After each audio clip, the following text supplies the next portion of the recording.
Welcome to Equestrian Journeys. I'm Sandy Colling, your guide to the captivating world of European horse culture. In each episode, we talk about century-old traditions, rich history, and the vibrant modern horse scene. You'll hear great stories, get insider tips, and meet amazing guests who share our passion. So, whether you're planning your next adventure or exploring from home, Equestrian Journeys offers a unique perspective on travel and equestrian, as well as non-equestrian culture all over Europe. So join me each week as we uncover hidden gems and stories from Europe's magnificent equestrian heritage. And today I have the pleasure to have with me Kat, all the way from Germany. So it's actually 8 o'clock at night. So I'm so glad and grateful that you came on today, Kat. Welcome to Equestrian Journeys podcast. Great to have you. Hi, Sandy. I'm very happy to be here with you. Kat and I were chatting the other day, and she is a lover of the Icelandic horses. And to be honest with you, I don't know much about the Icelandic horses. And she told me some facts and features that I had no clue about. So I just thought this would be such a fun topic to share. So, Kat, have you always ridden Icelandic horses? Have you, or did that come later? Why don't you share with us how you actually got to the Icelandic horses? I've started, like a lot of people, at least in Germany, in a riding school, riding warm bloods in a rather big group. And I've did that till about my early 20s. And then a friend took me to a farm where they bred Icelandics. And I fell in love instantly. Why? I admit I love the big mane and the Schopf. The What shop, yeah, the forelock, huh? Yeah, it's the warm bloods have 3 or 4 hairs here, and the Icelandics have really like the Beatles, Yeah, that's funny. and of course a very bushy tail. And yeah, even though I'm rather tall, I also like the size. It's easy to jump on without when you like riding without a saddle. So it seemed a pretty good thing, and I fell in love with a young Icelandic mare. Aw. And really, I bought her. I saw her, I fell in love, and she was pretty far away on the not I didn't even couldn't even see her clothes or even touch her or anything, but I was in love. So did you see her on the internet or did you No, see no, she her was on? on this farm. She Oh, was in on this this farm. farm, Okay, but a gotcha, bit gotcha. far away. Oh, I okay, saw her, gotcha, gotcha. downhill somewhere on the grass. I see. And it was like it was running like here, like a dog, like, oh, You were salivating. yes, I was salivating. And then the breeder, she said, this horse is, she's really so clever, and I don't know who can, I won't keep her. She's too clever to be easy to ride, to teach. But I wouldn't listen. That if you want to marry, you don't listen to anybody. I wanted this horse. I didn't listen either. And so I bought this horse. And before I bought her, at least I petted her. She was So you brought to didn't the ride house. her? She was too young to be ridden. Okay. Okay. She was a youngster. Gotcha. She was a Uh-huh. youngster. And I was like sweet 17 and fallen in love. So that's how it started. And then, of course, I knew from books, I knew a little bit about Icelandics. I knew they have this fantastic gaits. They have not only 3 gates, they have 4 or even 5 gates. And I thought I'll wait a bit and get friends with my new horse. And then I'll have all these riding surprises and wonderful tote outside through the forest. And then, I quickly realized that the thing with tote and pace was only in books. And because what I didn't know is that tote is a gait you have to create. It's Oh, not you with a 3 gated horse, you give a driving aid. If you mount the horse, you give a driving aid, and the horse will move on in a walk. And so you you, have to teach the gait, the toe to the horse. yes, Oh, and interesting. It's not natural? it depends. There are a few horses, a few Icelandics who prefer to go toed. That is pretty good. It sounds like paradise. It's only half paradise as always because then they don't trot. Oh, okay. So somewhere it's always a little bit, but this is Right. not. The Icelandics are some, if you think about a clock, you would have tölt at 12 o'clock, trot at 9 o'clock, and pace at 3 o'clock. And the Okay. Icelandic you have is somewhere in this Interesting. I did half not know circle. that. Okay. So if you have an Icelandic who prefers to trot, you have to be able to ride him towards the pace. Let's say your Icelandic is about at 10 o'clock or Uh-huh. 10:30, but Right. you want to go up to 12 o'clock. So you have to ride towards the pace, Right. but not too much Not because too. then you're over it. And you Uh, tip over. then That's you know, interesting. and if it's the other way around, your horse prefers the pace, then you have to ride as if you wanted to trot. Huh. And if you're not used to that, because oh, Right. you drive, you have walk, you drive more, you have trot, and you drive a little more, you have a canter. This is quite new and really not easy. So she taught you a lot, this mare. What was her name? Her real name was Brynja, which is an Icelandic Right. girl's name. Uh-huh. But because of the tremendous mane she had, her name was Strubbel. Struppel, like the Struppelpeter. Yes, Strubbel. That's And, cute. Her barn and name. she knew her name very well when she knew she was Strubbel. And then I went through a really very deep valley of tears and despair because I just couldn't do it. I just Interesting. couldn't do it. I had a trainer and he kept telling me, you were too slow, you're too slow, you're too slow. Because you have the tölt and then it moves into a direction you don't want to. And of course, in that moment, you have to say, no, don't want that. Interesting. And I Okay. was already, oh, what's that? It doesn't feel like trot. Is it still tölt? And of course, you have no time to think about that. Wow. So it S- was really a hard time I had. Did you get it with her then eventually? Yes, I got it, but it really was honestly tears. Yeah, I believe it. It's Because frustrating. I wanted it so badly and just couldn't do it. And also the trainer said, this Icelandic is not an Icelandic you start off with. She's far too difficult. Oh, wow. Okay. Um, So, and yeah, then I thought, and he always said, sell her. She's too difficult for you. You can take one who's a bit easier and you will be quite successful. And I read a book, and the end of this book was a story of a man who bought a horse, and this horse was ugly, had a short neck. yeah. It had a not a very friendly way. The horse bucked him off quite a number of times. The tummy was big, the legs were short, everything was terrible. And he took lessons and visited clinics and tried everything. His friends and family, they said, why don't you sell this horse? This is terrible. You're falling off all the time and there's no success. And he said, no, I'm not going to sell her because this horse has decided to teach me how to ride. Oh, And that's why I also kept my yeah, Strubbel your because mare. Yeah. I thought, okay, and I learned very much. All riders know that you don't learn from the easy horses Mhm, who mhm. make gifts all the time. Yep. You They learn a teach you a lot lot. from the troubles. So besides the tote, what distinguishes Icelandic horses from your warm bloods or your thoroughbreds or your other horses? Like besides the forelock and the mane and the tail. They're pretty small, actually. They're pretty Uh-huh. small. I think that's a wonderful thing if you're getting older because it's so easy to climb on. Yep. I think they're friendly, they're easy.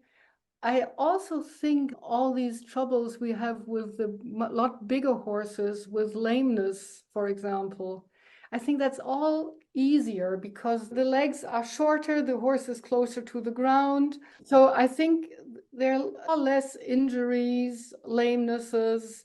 Of course, So they they're have not as that. prone to injury. Yeah, Hmm. that's it. And of course, here in Germany, it's quite different. In Iceland, people have loads of horses. And if you go for a ride there, you can also have very lovely tourist Hmm. guided tours. And there they have a big group of Icelandics, and you get one. And after 50 minutes, you switch the horse. Oh, fun. So nobody goes walk. Uh-huh. You take the full speed all the time, and after 50 minutes, you get off, you put your saddle onto another horse, and you have a fresh horse. That's And the interesting. others just follow like they're not on a rope. They just follow like in the They herd just or follow like whatever. that, and Yeah. all you have a fresh horse all the time. It's not like here when I go with my horse for 3 days ride, I have to be careful with him. I walk parts of it. Right. I go do it in a walk, but in Iceland, nobody would think of that. Those tours are so popular in Iceland, those horse tours, those They riding tours, they very are. popular. I think they're got a lot safer now with so many Hmm. tourists going to Iceland, but it used to be quite an adventure because if you went there and you said, yeah, you have Icelandics and you're an advanced rider, you got a horse, you couldn't stop at all, you disappeared at the horizon, you fell off, because in Iceland it's just quite different. There's so much space in Iceland. Nobody thinks of stopping or of And the slowing. terrain is so different. You actually Yeah. told me something interesting that there are no trees in Iceland. I didn't No, know that either. no, it's a very special landscape. They have the geysers, Hmm. geysers. The geysers. Hmm. They have volcano, very Yeah. interesting. They have, if you do these tours, you come to a little hut at the evening, and there's a like a hot pool where you sit all together. Like the natural spas, like the hot It's springs is what it's they're called. I would Hmm. say, yeah, and you have hot springs, you have a lot of nature, you have birds, you have whale watching, you have seals. Um, Nice. it's really very special. You have waterfalls. It's a very particular landscape. It's an adventure. We'll And have I, to plan a trip, Equestrian Journeys trip to Iceland one day. you should, We totally should. I find that fascinating because I know several people who've been, but I just didn't know a lot about it. I just find that really fascinating, especially the no trees situation. it's really quite different from what one is used to. It's if you do that, you should really be in a little slot because in Iceland it's cold and dark a lot. Yeah, So I think it's only in the summer months, and also then you need warm clothes. it never gets June, like, yeah, July, August, and right. otherwise it's dark, Too cold. cold. And as I said, in these tours, you move in tilt at a really fast pace over Geröll. Yeah, Nobody, over the rocky landscape. Hmm. yeah, rocky landscape. Nobody thinks of walk. It's all in All in tempo. Pasma. That's And interesting. it's through the water and better not fall off because then you will be wet for the rest of the day. And cold. And cold, yes, So tell me a little bit, how did your journey with her progress? And then did you always have Icelandic horses after her? I know yes, you have yeah, Mausi now. yes. Um, Mausi is Strubbel's nephew. oh, interesting. Okay, I did not Yeah, know I that. saw him when he was 1 year old, and I Fell in fell love. in love. Oh, So yeah, since then I'm addicted, I must say. I think I took so much effort and thinking and passion into getting able to ride this toad. I yeah. think that's why now I think a horse has to do that. So was it easier with Mausi? No. Um, the funny thing is that when I got Strubbel without knowing anything about these gates, she was very close to pace. What she wanted to do was pace running, Uh-huh. which is, was heißt durchgehen? It's like it taking off, like they take Yeah. off. Yeah. So pace and taking off of a horse is pretty similar. Okay, interesting. You only ride it very short at a high speed. Otherwise, it's called piglet pace and it's something awful. It has to be really, really very fast. And you could never do a curve in a speed pace. The horse would Okay. fall. Okay, yeah, I could see It's that. only in a straight line, and it's not so easy to learn because you cannot practice. If you have a horse that can do that, you could try probably 3 times a week for Is 30 the seconds pace where the two legs at the go same at the time. same time? Okay. Uh, So it's, yeah, okay. but That's what I it's thought. not supposed like this. It's at a That's fast piglet pace, pace. very Hmm. fast, and that's why the horse cannot move around a curve. You Right. have to be straight, and as I said, it's pretty exciting for the horse. So Hmm. you cannot do that every day, and you Right. cannot do it for 2 hours. You can do it, I don't know, 30 seconds 3 times a week. And Oh, how can you wow. learn something if you have one horse Yeah, to, exactly. to ride this pace is really do you say Königsdisziplin? Königsdiscipline is like the ultimate discipline. Or the Icelandics. Hmm. And I had that, and then I thought, oh, I would like another horse, but I would like a horse who is secure in trot, Hmm. because I must say Strubbel was always no, trot was not her gait. And Okay. then I fell in love with Mousy, and he's very safe with trot, but also had a problem in doing the tote because he wants to trot. One horse wanted to do the pace, and I heard you always buy the same problem. And Mm. I did that. I bought a problem. Other people always buy an easy Icelandic. I always do that. So you do what you're used to. Exactly. You stick with your what you're comfortable with. Yeah, yes, that's what you do. What I think is also very special about Iceland is that they're very careful about the pureness of the breed. Hmm. So a horse that has left Iceland can never come back. It's so fascinating. They are So if very somebody exports a horse to wherever from Iceland, they can never go back. no. What if somebody, like hypothetically, just hypothetically, you live in Iceland, you're Icelandic, and you're moving for a job 3 years to Germany? You have to leave your horse if you want to go Yeah. back. That's so And interesting. that's always also a problem if you want to take part in world championships or Yeah. European Yeah. Yeah. championships.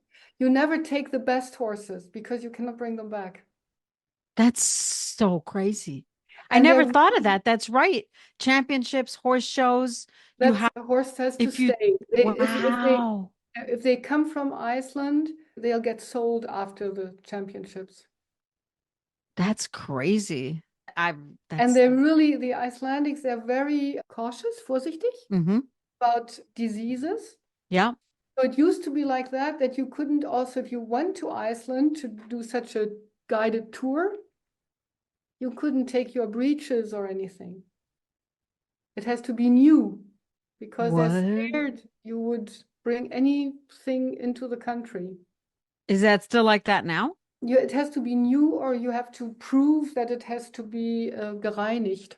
Yeah, clean, dry clean, sterilized or Yeah, whatever. so everything, Wow. take breeches, gloves, boots, jackets, helmet, everything has So to do be. these tours in Iceland, do they let you borrow the helmets and or are you allowed to No, bring your own? you buy it, or Oh, you wow. proved. And for example, the professional riders go to Europe for a tournament, a show, something like that. So I have to have several Yeah. places where I can have breeches, and so to in Europe, don't take my best favorite Oh things my out gosh, because that's I can't bring them crazy. back. That's Uh, crazy. That's really interesting. I had no idea. The other thing that I was wondering, like so many different breeds, they were originally used either in military or in agriculture. Were Icelandics ever used for farming? the Icelandics have done all that. Pulling the plow, pulling the sled. It's always cold and windy and snowy, and much Right. of the year is like that. So they have been the farm workers. I think Okay. just like in other countries, Yep. till we had the machines to do. Now, of course, it's a lot of pleasure and tourists, and of course, professionals and breeding and all that, like all over the So world, I interesting. think. So interesting. I definitely now I'm so curious. I will definitely have to plan a trip, an equestrian journeys trip Yeah, to Iceland. it's really a very special country. And it's also a country where it's a very nice mixture between new and old.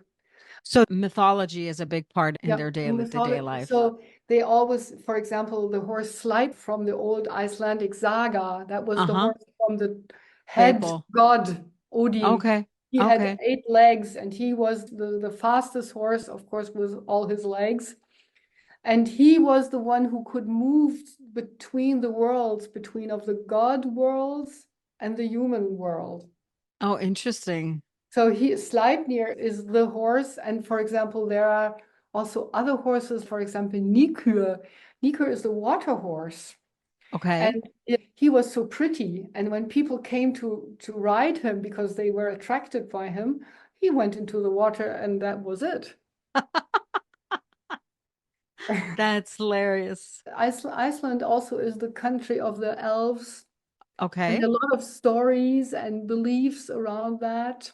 So a lot of mythology, a lot of fairy And tales, but on the other fables. hand, it's also a very modern country. And of course, they have all that, but we have in other modern countries too. That a lot in Ireland too, with the storytelling and the Yes, yeah, mythology. yeah. So it's just reminded me of Neve of Tir na Og, that fable, that mythology, and the storytelling. That's so interesting. I love it. So And that there's a lot of that. I think there are even in the government, there are people who are Trollbeauftragte. El Something Was like macht ein Trollbeauftragter? I have no idea really, but you see the importance. It's not like a little group does that and everybody thinks, oh my God, they're crazy. It's really a part of the life. But what do they look for elves? I don't know. I That's have hilarious. I will have to Google that. Trollbeauftragte. something like So, that. You will yeah, find it, but that's so it's funny. it's really a big mixture between former The old time and the and new. modern time. And I love the that. Icelandics are part of it because it's always said if you're Icelandic and you are good friends, it will always be also a bit into this world of elves and trolls and Sleipnir and all these stories. All the mythology. That's really interesting. So, Kat, to wrap it up, Mousy, Yeah, I know he's still around. the Yep. very And best one. The the very very best. best one. And do you get to ride him a lot? Yes, I do. So I could also just let you know for the tölt is 4 beat. It's like Uh-huh. riding a walk. Only that in a walk, you always have 3 legs on the Hmm. ground and one Hmm. leg in the air. Hmm. And third, you have 2 legs on the ground and two in the air. Oh, But interesting. that's Oh, why I it did not know doesn't, that. Okay. if you That's ride it so it's full like speed, gliding. you Hmm. can hold a glass with beer in your Yeah. hand, you won't It's drop very anything. smooth, very smooth. And it sounds, if it's done correctly, it sounds like the German Bohrmaschine. A drill, like a big Yes, drill? because they have a advertising like a, Yes, and so it sounds absolutely. like that. Yes. And So fun. so Are there that's a lot of Islända in your area? yes, Okay. yes, yeah. Okay. I think they're very popular because it's easy to keep them. They're easy Hmm. Easy grazers. keepers. Yep. They don't need a stable. They can be outside with a shelter. Yep. Uh, they're friendly with other horses. I think it's a lot easier to have them. No rugs needed. I Uh-huh. a friend of mine, she had a warm blood, and then she got attracted by the Icelandics, and she said, "I can't believe it. I had boxes full with stuff for my warm blood, and for my Icelandic, I have a halter, a saddle, a bridle, a brush. That's it." That's it. So they're easy keepers. That's really good to know. And especially like you said, when you get older, they're easy to mount because they're smaller, they're easy keepers. Very Sounds like the comfortable to sit. perfect. Yep. If you have a sore back, it's much better than trot. Yep. Uh, very smooth. That's awesome. I love it. I can't Okay. thank you enough to share with us about the Icelandic and about the culture and no trees and the landscape. Like I said, I'm definitely going to look into taking a trip to Iceland and you need to join us and you can be our tour I guide. would love to. If you go, I'll come. There you go. I love Yeah, it. for sure. That would be great, Sandy. Thank Yeah. you. And I So, know you would prepare a fantastic route for all of us then. yep, I love exploring and checking things out Yeah. and we'll I know definitely you're have to so do good it. in that. So Thank you. I'm sure that would be a great trip we would have with you. We'd Looking have a lot forward of to fun. it. Don't I take too will. long. We'll plan it. Thank you. Thank you. Yeah. So this Okay. wraps up another episode of Equestrian Journeys, and I want to thank you for joining us today. Kat, our guest all the way from Germany, talking to us about the Icelandic horses, which I just find fascinating because honestly, I didn't really know much about them except the tolt and the pace. That's literally all I knew. So if you enjoyed our journey today, share it with a friend who loves horses or travel or both. Don't forget to subscribe to Equestrian Journeys on your favorite podcast platform so you never miss an episode. And for more content, travel tips, and beautiful images from our equestrian adventures, visit our website linked in the show notes. And if you have questions or suggestions for future episode, feel free to reach out to us on social media at Equestrian Journeys. And until next time, keep your passion for horses and travel alive.